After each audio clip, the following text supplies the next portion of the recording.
ስለዚህ ወንድም እህቶች የምነግራችሁ ነገር እዚህ ዓለም ስትኖሩ ማሰብ ማጨናነቅ ምናምን አያስፈልግም። ከተጨነቃችሁና ካሰባችሁ ለሰራችሁት ኃጢአትና ጌታዬ ዘንድ ነገ የውመል ቂያማ ያንን ይምረኛል ወይንስ አይምረኝም የሚለው ብቻ ያጨናንቃችሁ።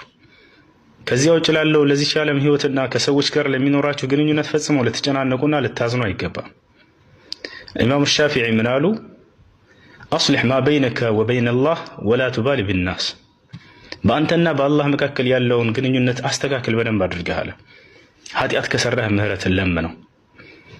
ከእርሱ ትእዛዝ ርቀህ ከሆነ እርሱን መታዘዝህን ቀጥል፣ ተመለስና ወደ እርሱ።